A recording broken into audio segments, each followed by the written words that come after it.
مسئله تاجیکی دارن که هر نکته چی هست؟ هر سخن جایی و هر نکته بله. همون یه حکایه خودم در حقیقت جالب بوده حکایه درباره یک پاپ یا ادوکات بعد یک فیزیک حکم اعدام میگیرن 3 نفر در اروپای قدیم. بعد نزد همون به عربی مقصله میگن، یه چیزی است که به روسی گلیانه میگن، به فکر خطا نکنم میگن جای تنفیذ اعدام. نه، جوی که یک چیز است که مثل آهن است و ریسمان داره، وقتی ریسمان سر میتن آهن میفرد کله آدم میبره. بعد بشه مقصله میبرن میمونن میگن که یکم خیلی این پاپ پرسیم آخر سخن گپ زن. پاپ میگه که در آخر سخن من خدا دارم، امیدم به خدا است، فقط خدا منو نجات میده. بعد میبرن تا که وقتی ریسمان سر میتن ریسمان میبرن چند سانتی متر موندن می ایستاد.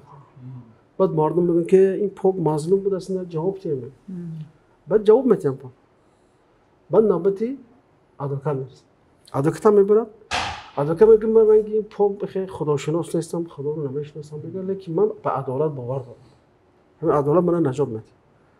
وقتی که چیز سر میتن ریسمان با اون چند سانتی موندن می ایستاد، مردم میگن ادوکات مظلوم بود از اینم جواب داد. بعد نوبت فیزیک میرسه استاد. فیزیک اینجا دانایی میکنه. فیزیک میگه که آخر سخن گپ زن، میگه که آخر سخن نه اینجا باوری به خدا کار میره نه باوری به عدالت. اینجا میگه همین ریسمان یک گره داره، میگه بس ببین گره کوتاهی کرده اومده کلی انسانو نبریده شد. بعد میرم انسانی که همین کارو میکنن جلادا و گره میکشن، بعد میکشن که راست میگن سرش میزنه.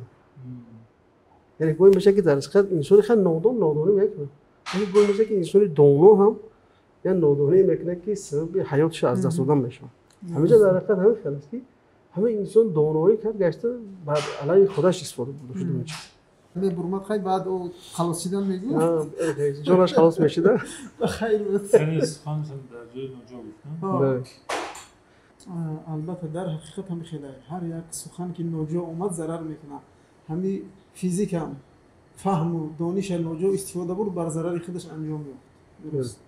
همین حوض استاد خیلی من شما فعال در فیسبوک ببینید انسانی هستن که همه مثلا میخوان گپ زنن، همه مثلا میخوان فتوا بدن، همه مفتی شدگی است، چیز میدونن، در مسئله طبی هم گویی بگن فتوا میدن، در مسئله دینی هم گویی فتوا میدن، در مسئله سیاست هم میان خودشون میزنن، یعنی در همه چی میخوان رأی فکری خودشون باشه.